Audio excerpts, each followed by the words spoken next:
அகில இந்திய விவசாயிகள் மகாசபையினுடைய சார்பாக இங்கு குரால்நத்தம் கட்டப்புடியாமரம் பஸ் நிறுத்தம் அருகிலே நடைபெற்று கொண்டிருக்கக்கூடிய இந்த மாபெரும் விவசாயிகளுடைய நிலமிழந்த விவசாயிகளுடைய உண்ணாவிரத போராட்டத்தினுடைய தலைவர் பி. ஜீவா அவர்களே, மிக முக்கியமான ஒரு உரிமை என்னவென்றால் அரசியலமைப்பு சட்டத்தின் விதி 19(2) இந்த விதி என்ன சொல்கிறது என்றால், ஒருவர் பேசுவதற்கும் தன்னுடைய கருத்துக்களை வெளிப்படுத்துவதற்கும் சுதந்திரம் இருக்கிறது என்று சொல்கிறது. Right to freedom of speech and expression. பேசுவதற்கும் கருத்துக்களை வெளிப்படுத்துவதற்கும் சுதந்திரம், அது ஒரு உரிமையாக அரசியலமைப்பு சட்டத்தினுடைய அடிப்படை உரிமையாக இருக்கின்றது. இந்த நாட்டிலே இன்றைக்கு மத்தியிலே பாசிச ஆட்சியாளர்கள் கருத்துக்களை சொல்வதற்கு அனுமதிப்பதில்லை என்பதை செய்து கொண்டிருக்கும் பொழுது, துரதிர்ஷ்டவசமாக நம்முடைய மாநிலத்திலும் நம்முடைய மாவட்டத்திலும் கூட கருத்துக்களை சொல்வதற்கு கூட அனுமதி கொடுக்காத ஒரு நிலைமை நீடித்துக் கொண்டிருக்கின்றது. ஆட்சி செய்யக்கூடியவர்களுக்கு ஆட்சி நிர்வாகத்தை, நீதி நிர்வாகத்தை, சட்டம் ஒழுங்கை பராமரிக்கக்கூடிய அந்த உயர் அலுவலர்களுக்கு நாம் அரசியலமைப்பு சட்டத்தை ஒரு முறை மீண்டும் நினைவுபடுத்த வேண்டியதாக இருக்கின்றது. நாட்டு மக்களுக்கு அவருடைய கருத்துக்களை சொல்வதற்கு ஒரு உரிமை இந்திய அரசியலமைப்பு சட்டத்திலே அடிப்படை உரிமையாக இருக்கிறது என்பதை இந்த சமயத்திலே நான் வலியுறுத்தி சொல்ல கடமைப்பட்டிருக்கின்றேன். 20 ஆண்டுகளுக்கு முன்னால் தங்களுடைய நிலங்கள் சுமார் 1400 ஏக்கர் நிலங்கள் இந்த மண்ணிலே பிறந்து வளர்ந்து முன்னோர்கள்லாம் பாடுபட்டு காடுகளாக வனங்களாக இருந்த அந்த நிலத்தை எல்லாம் செம்மைப்படுத்தி கடும் உழைப்பை, வியர்வை, ரத்தத்தை சிந்தி ஒரு நிலத்தை பண்படுத்தி அதன் மூலமாக தங்களுடைய வாழ்க்கையிலேயே ஏதாவது முன்னேற்றம் வந்து விடாதா என்பதற்கு முயற்சி செய்து கொண்டிருந்த இந்த பகுதி மக்கள், பழங்குடியினர், பட்டியல் சாதிகள், மிகவும் பின்தங்கியவர்கள் அதை முயற்சி செய்து கொண்டிருந்த பொழுது 20 ஆண்டுகளுக்கு முன்னால் இங்கு இருக்கக்கூடிய ஆதிக்க சக்திகள் அந்த ஆதிக்க சக்திகளுடைய விருப்பத்திற்காக பொய்யான ஒரு வழக்கை மேற்கொண்டு வேக வேகமாக அந்த வழக்கிலே தீர்ப்பு பெற்று பனமரத்துப்பட்டி ஏரியினுடைய அந்த நீர்பிடிப்பு நிலங்கள் அல்லது ஏரிக்கு உட்பட்ட நிலங்கள் விவசாயிகளால் அபகரித்து விட்டதாக பொய் வழக்கை தொடுத்து அத்தனை நிலங்களையும் அது நெல் விளையக்கூடிய வயல்களாக, கரும்பும் காய்கறிகளும் பூக்களும் விளையக்கூடிய ஆகச்சிறந்த நிலங்களாக இருந்ததை பறித்து இன்றைக்கு மீண்டும் அதை காடுகளாக மாற்றியிருக்கக்கூடிய சூழலிலே இதை திரும்பி பெற வேண்டும் என்பதற்காக அடுத்தடுத்த தலைமுறை அதற்கான முயற்சிகளை மேற்கொண்டு இங்கு செயல்பட்டு கொண்டிருக்கும் பொழுது இதை சொல்வதற்கு கூட நமக்கு உரிமை இல்லை என்று சொன்னால் நாம் எத்தகைய ஒரு ஆட்சியிலே வாழ்கின்றோம் என்ற கேள்வியும் கூட எழுப்ப வேண்டியதாக இருக்கின்றது. என்ன நடந்தது?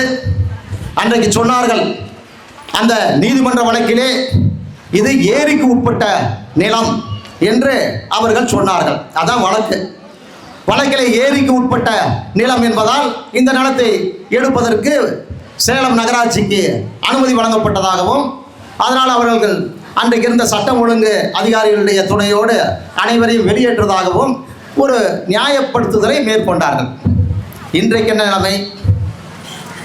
230 கோடி ரூபாய் செலவிலே சேலம் மாநகராட்சி பனமரத்துப்பட்டியினுடைய ஏரியை செழுமைப்படுத்துவதற்காக, சுற்றுலாத்தலமாக்குவதற்காக நிதியை ஒதுக்கி அதுக்கான ஒரு விரிவான திட்ட அறிக்கையை தயாரித்திருக்கின்றது. Detailed project report.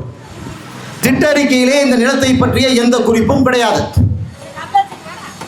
ஆக திட்ட அறிக்கையிலே எந்த பகுதியெல்லாம், எந்த நிலங்களெல்லாம் அது பனமரத்துப்பட்டி ஏரியின் கீழே வருகிறது, எந்த பகுதியெல்லாம் அந்த கரைகளை வலுப்படுத்தி அவர்கள் அதை ஒரு சுற்றுலா பூங்காவாக அல்லது பல்வேறு வகையிலே அதை சரி செய்வதாக அவருடைய திட்டம் இருக்கின்றதோ அந்த திட்டத்திலே இந்த நிலத்தை பற்றி எந்த குறிப்பும் கிடையாது. வனத்துறை. சரி, வனத்துறையினுடைய ஏதோ நிலம் போல இது இருக்குமோ என்று வனத்துறையிலே இந்த பிரச்சனையை பற்றி எடுத்து சென்று அங்கு நம்முடைய தகவல் அறியும் உரிமை சட்டம் மற்றும் பல்வேறு முயற்சிகள் மூலமாக நன்றாக கவனிக்க வேண்டும். வனத்துறைக்கு இந்த நிலம் சொந்தமானதில்லை, பணமறுத்துப்பட்டு ஏரிக்கும் இந்த நிலம் சொந்தமாக இல்லை. அப்பொழுது யாருடைய நிலம் இது? இதை தான் நாங்கள் எழுப்புகின்றோம், இதை தான் நாங்கள் கேட்கின்றோம். ஆக இது விவசாயிகளுடைய நிலம். இந்த சமூகத்திலே காலங்காலமாக, நூற்றாண்டு காலமாக அது பயிரிடப்படாமல் பாழ்பட்டு கிடந்த ஒரு இடத்தை எடுத்து விவசாயத்தை விரிவுபடுத்தக்கூடிய முறையாக அந்த நிலம் பயிர் செய்யப்பட்டு திருத்தப்பட்டு அது ஒரு விளைநிலமாக மாற்றப்பட்டது அந்த நிலம். ஆக எந்த ஒரு துறையும் அதை உரிமை கோராத போது ஏன் அந்த நிலத்தை கொடுப்பதற்கு அரசாங்கம் தயங்குகிறது என்ற கேள்வியை நாங்கள் எழுப்ப கடமைப்பட்டிருக்கின்றோம். 20 ஆண்டு காலத்திற்கு முன்னால் மற்றொரு ஆட்சியாளர்கள், இப்பொழுது ஆட்சியில் இருக்கக்கூடிய இந்த கட்சியோ இந்த அரசாங்கமோ அல்ல, வேறொரு கட்சியினுடைய ஆட்சியிலே இந்த அநீதியெல்லாம் நடைபெற்றது. நீங்கள் எதிர்கட்சியிலே இருக்கின்றீர்கள்.